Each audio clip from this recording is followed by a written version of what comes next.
El gato negro. No espero ni pido que alguien crea en el extraño aunque simple relato que me dispongo a escribir.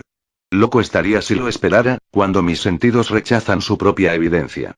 Pero no estoy loco y sé muy bien que esto no es un sueño. Mañana voy a morir y quisiera aliviar hoy mi alma. Mi propósito inmediato consiste en poner de manifiesto, simple, sucintamente y sin comentarios, una serie de episodios domésticos. Las consecuencias de esos episodios me han aterrorizado, me han torturado y, por fin, me han destruido. Pero no intentaré explicarlos. Si para mí han sido horribles, para otros resultarán menos espantosos que baroques. Más adelante, tal vez, aparecerá alguien cuya inteligencia reduzca mis fantasmas a lugares comunes. Una inteligencia más serena, más lógica y mucho menos excitable que la mía, capaz de ver en las circunstancias que temerosamente describiré, una vulgar sucesión de causas y efectos naturales. Desde la infancia me destaqué por la docilidad y bondad de mi carácter. La ternura que abrigaba mi corazón era tan grande que llegaba a convertirme en objeto de burla para mis compañeros. Me gustaban especialmente los animales, y mis padres me permitían tener una gran variedad. Pasaba a su lado la mayor parte del tiempo, y jamás me sentía más feliz que cuando les daba de comer y los acariciaba. Este rasgo de mi carácter creció conmigo y, cuando llegué a la virilidad, se convirtió en una de mis principales fuentes de placer. Aquellos que alguna vez han experimentado cariño hacia un perro fiel y sagaz no necesitan que me moleste en explicarles la naturaleza o la intensidad de la retribución que recibía. Hay algo en el generoso y abnegado amor de un animal que llega directamente al corazón de aquel que con frecuencia ha probado la falsa amistad y la frágil fidelidad del hombre. Me casé joven y tuve la alegría de que mi esposa compartiera mis preferencias. Al observar mi gusto por los animales domésticos, no perdía oportunidad de procurarme los más agradables de entre ellos. Teníamos pájaros, peces de colores, un hermoso perro, conejos, un monito y un gato. Este último era un animal de notable tamaño y hermosura, completamente negro y de una sagacidad asombrosa. Al referirse a su inteligencia, mi mujer, que en el fondo era no poco supersticiosa, aludía con frecuencia a la antigua creencia popular de que todos los gatos negros son brujas metamorfoseadas. No quiero decir que lo creyera seriamente, y solo menciono la cosa porque acabo de recordarla. Plutón, tal era el nombre del gato, se había convertido en mi favorito y mi camarada. Solo yo le daba de comer y él me seguía por todas partes en casa. Me costaba mucho impedir que anduviera tras de mí en la calle. Nuestra amistad duró así varios años, en el curso de los cuales, enrojezco al confesarlo, mi temperamento y mi carácter se alteraron radicalmente por culpa del demonio. Intemperancia. Día a día me fui volviendo más melancólico, irritable e indiferente hacia los sentimientos ajenos. Llegué, incluso, a hablar descomedidamente a mi mujer y terminé por infligirle violencias personales. Mis favoritos, claro está, sintieron igualmente el cambio de mi carácter. No solo los descuidaba, sino que llegué a hacerles daño.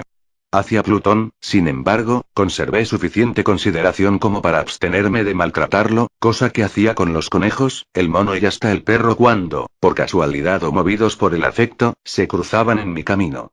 Mi enfermedad, empero, se agravaba, pues, ¿qué enfermedad es comparable al alcohol? Y finalmente el mismo Plutón, que ya estaba viejo y, por tanto, algo enojadizo, empezó a sufrir las consecuencias de mi mal humor. Una noche en que volvía a casa completamente embriagado, después de una de mis correrías por la ciudad, me pareció que el gato evitaba mi presencia. Lo alcé en brazos, pero, asustado por mi violencia, me mordió ligeramente en la mano. Al punto se apoderó de mí una furia demoníaca y ya no supe lo que hacía. Fue como si la raíz de mi alma se separara de golpe de mi cuerpo. Una maldad más que diabólica, alimentada por la ginebra, estremeció cada fibra de mi ser. Sacando del bolsillo del chaleco un cortaplumas, lo abrí mientras sujetaba al pobre animal por el pescuezo y, deliberadamente, le hice saltar un ojo. Enrojezco, me abrazo, tiemblo mientras escribo tan condenable atrocidad. Cuando la razón retornó con la mañana, cuando hube disipado en el sueño los vapores de la orgía nocturna, sentí que el horror se mezclaba con el remordimiento ante el crimen cometido. Pero mi sentimiento era débil y ambiguo, no alcanzaba a interesar al alma. Una vez más me hundí en los excesos y muy pronto ahogué en vino los recuerdos de lo sucedido. El gato, entretanto, mejoraba poco a poco. Cierto que la órbita donde faltaba el ojo presentaba un horrible aspecto, pero el animal no parecía sufrir ya. Se paseaba, como de costumbre, por la casa, aunque, como es de imaginar, huía aterrorizado al verme. Me quedaba aún bastante de mi antigua manera de ser para sentirme agraviado por la evidente antipatía de un animal que alguna vez me ha querido tanto. Pero ese sentimiento no tardó en ceder paso a la irritación. Y entonces, para mi caída final e irrevocable, se presentó el espíritu de la perversidad. La filosofía no tiene en cuenta a este espíritu. Y, sin embargo, tan seguro estoy de que mi alma existe como de que la perversidad es uno de los impulsos primordiales del corazón humano, una de las facultades primarias indivisibles, uno de esos sentimientos que dirigen el carácter del hombre. ¿Quién no se ha sorprendido a sí mismo 100 veces en momentos en que cometía una acción tonta o malvada por la simple razón de que no debía cometerla? ¿No hay en nosotros una tendencia permanente, que enfrenta descaradamente al buen sentido, una tendencia a transgredir lo que constituye la ley por el solo hecho de serlo? Este espíritu de perversidad se presentó, como he dicho, en mi caída final. Y el insondable anhelo que tenía mi alma de vejarse a sí misma, de violentar su propia naturaleza, de hacer mal por el mal mismo, me incitó a continuar y, finalmente, a consumar el suplicio que había infligido a la inocente bestia. Una mañana, obrando a sangre fría, le pasé un lazo por el pescuezo y lo ahorqué en la rama de un árbol. Lo ahorqué mientras las lágrimas manaban de mis ojos y el más amargo remordimiento me apretaba el corazón. Lo ahorqué porque recordaba que me había querido y porque estaba seguro de que no me había dado motivo para matarlo. Lo ahorqué porque sabía que, al hacerlo, cometía un pecado mortal que comprometería mi alma hasta llevarla, si ello fuera posible, más allá del alcance de la infinita misericordia del Dios más misericordioso y más terrible. La noche de aquel mismo día en que cometí tan cruel acción me despertaron gritos de incendio. Las cortinas de mi cama eran una llama viva y toda la casa estaba ardiendo. Con gran dificultad pudimos escapar de la conflagración mi mujer, un sirviente y yo. Todo quedó destruido. Mis bienes terrenales se perdieron y desde ese momento tuve que resignarme a la desesperanza. No incurriré en la debilidad de establecer una relación de causa y efecto entre el desastre y mi criminal acción. Pero estoy detallando una cadena de hechos y no quiero dejar ningún eslabón incompleto. Al día siguiente del incendio acudí a visitar las ruinas. Salvo una, las paredes se habían desplomado. La que quedaba en pie era un tabique divisorio de poco espesor, situado en el centro de la casa, y contra el cual se apoyaba antes la cabecera de mi lecho. El enlucido había quedado a salvo de la acción del fuego, cosa que atribuía a su reciente aplicación. Una densa muchedumbre habíase reunido frente a la pared y varias personas parecían examinar parte de la misma con gran atención y detalle. Las palabras extraño, curioso y otras similares excitaron mi curiosidad. Al aproximarme vi que en la blanca superficie, grabada como un bajorrelieve, aparecía la imagen de un gigantesco gato. El contorno tenía una nitidez verdaderamente maravillosa. Había una soga alrededor del pescuezo del animal. Al descubrir esta aparición, ya que no podía considerarla otra cosa, me sentí dominado por el asombro y el terror. Pero la reflexión vino luego en mi ayuda. Recordé que había ahorcado al gato en un jardín contiguo a la casa. Al producirse la alarma del incendio, la multitud había invadido inmediatamente el jardín. Alguien debió de cortar la soga y tirar al gato en mi habitación por la ventana abierta. Sin duda, habían tratado de despertarme en esa ciudad. Probablemente la caída de las paredes comprimió a la víctima de mi crueldad contra el enlucido recién aplicado, cuya cal, junto con la acción de las llamas y el amoníaco del cadáver, produjo la imagen que acababa de ver. Si bien en esta forma quedó satisfecha mi razón, ya que no mi conciencia, sobre el extraño episodio, lo ocurrido impresionó profundamente mi imaginación. Durante muchos meses no pude librarme del fantasma del gato, y en todo ese tiempo dominó mi espíritu un sentimiento informe que se parecía, sin serlo, al remordimiento. Llegué al punto de lamentar la pérdida del animal y buscar, en los viles antros que habitualmente frecuentaba, algún otro de la misma especie y apariencia que pudiera ocupar su lugar. Una noche en que, borracho a medias, me hallaba en una taberna más que infame, reclamó mi atención algo negro posado sobre uno de los enormes toneles de ginebra que constituían el principal moblaje del lugar. Durante algunos minutos había estado mirando dicho tonel y me sorprendió no haber advertido antes la presencia de la mancha negra en lo alto. Me aproximé y la toqué con la mano. Era un gato negro muy grande, tan grande como Plutón y absolutamente igual a este, salvo un detalle. Plutón no tenía el menor pelo blanco en el cuerpo, mientras este gato mostraba una vasta aunque indefinida mancha blanca que le cubría casi todo el pecho. Al sentirse acariciado se enderezó prontamente, ronroneando con fuerza, se frotó contra mi mano y pareció encantado de mis atenciones. Acababa, pues, de encontrar el animal que precisamente andaba buscando. De inmediato, propuse su compra al tabernero, pero me contestó que el animal no era suyo y que jamás lo había visto antes ni sabía nada de él. Continué acariciando al gato y, cuando me disponía a volver a casa, el animal pareció dispuesto a acompañarme. Le permití que lo hiciera, deteniéndome una y otra vez para inclinarme y acariciarlo. Cuando estuvo en casa, se acostumbró a ella de inmediato y se convirtió en el gran favorito de mi mujer. Por mi parte, pronto sentí nacer en mí una antipatía hacia aquel animal. Era exactamente lo contrario de lo que había anticipado, pero, sin que pueda decir cómo ni por qué, su marcado cariño por mí me disgustaba y me fatigaba. Gradualmente, el sentimiento de disgusto y fatiga creció hasta alcanzar la amargura del odio. Evitaba encontrarme con el animal. Un resto de vergüenza y el recuerdo de mi crueldad de antaño me vedaban maltratarlo.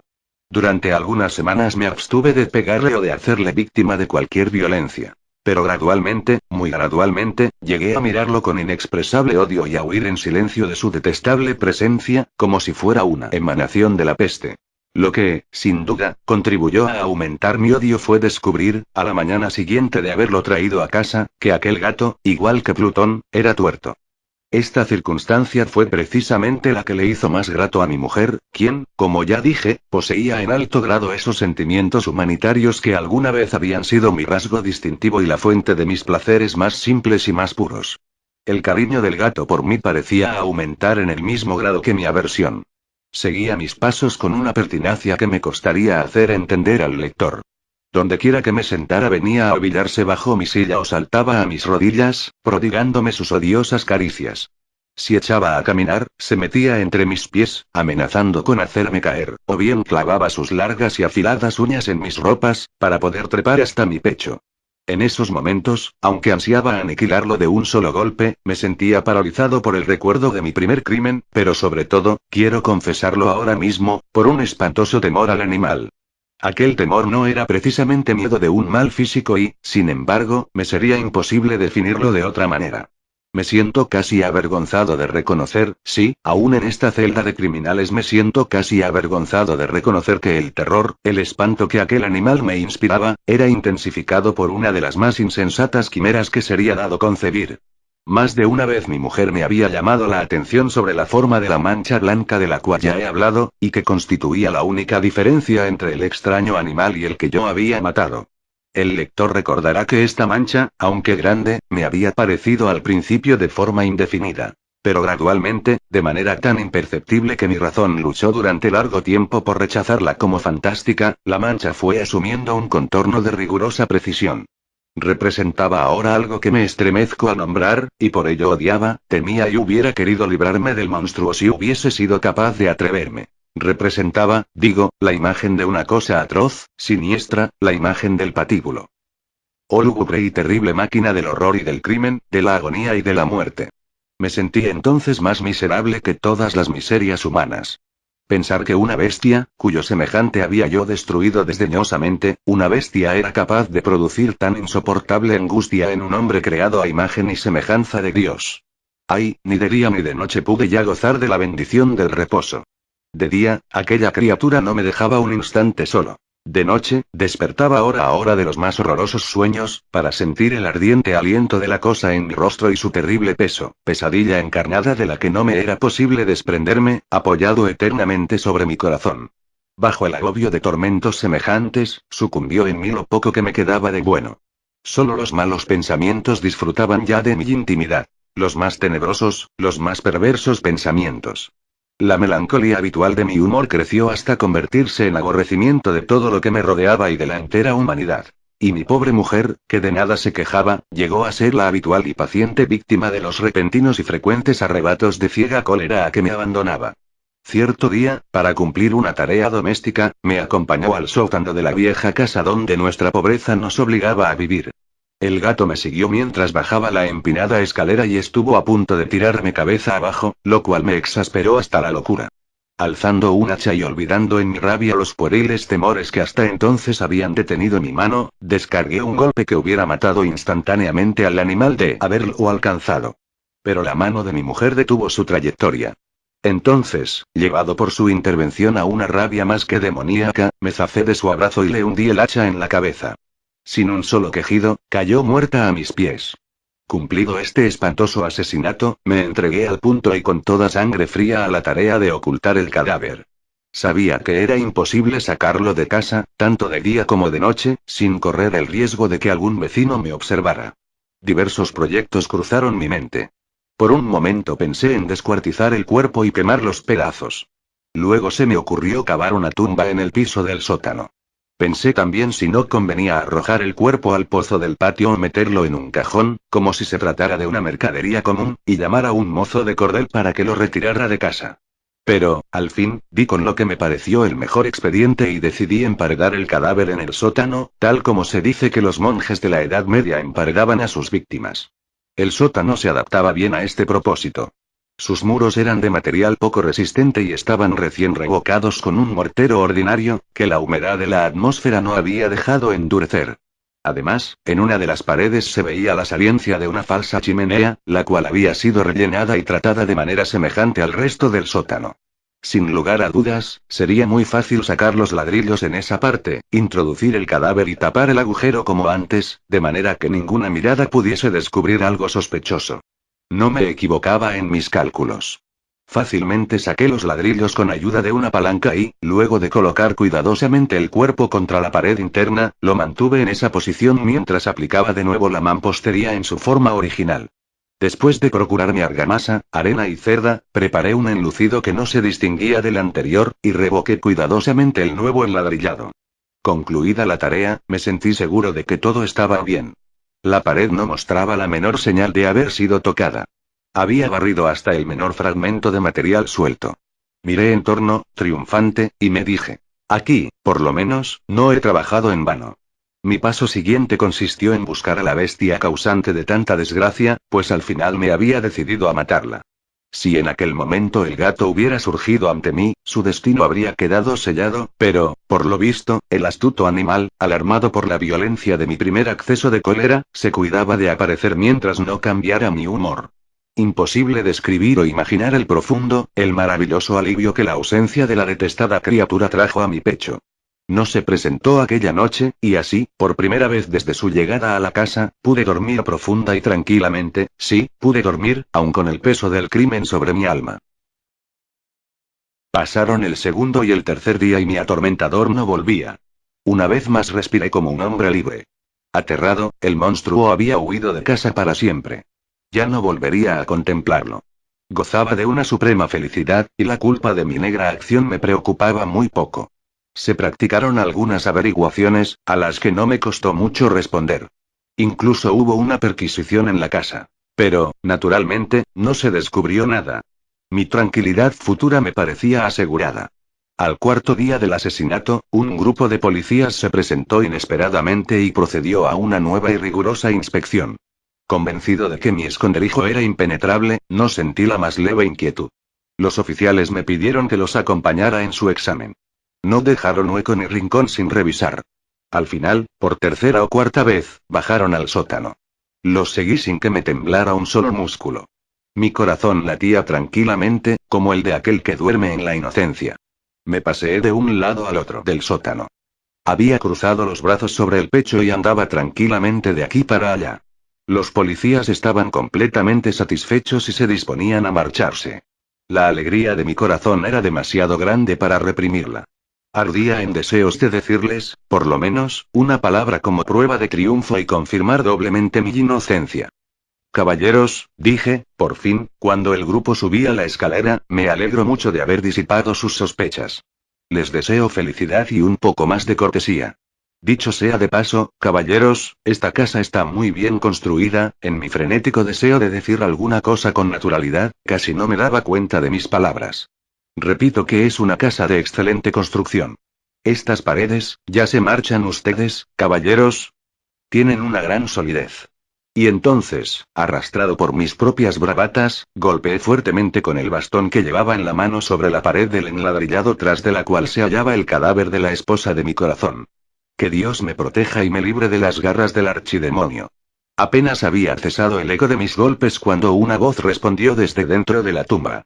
Un quejido, sordo y entrecortado al comienzo, semejante al sollozar de un niño, que luego creció rápidamente hasta convertirse en un largo, agudo y continuo alarido, anormal, como inhumano, un aullido, un clamor de lamentación, mitad de horror, mitad de triunfo, como solo puede haber brotado en el infierno de la garganta de los condenados en su agonía y de los demonios exultantes en la condenación.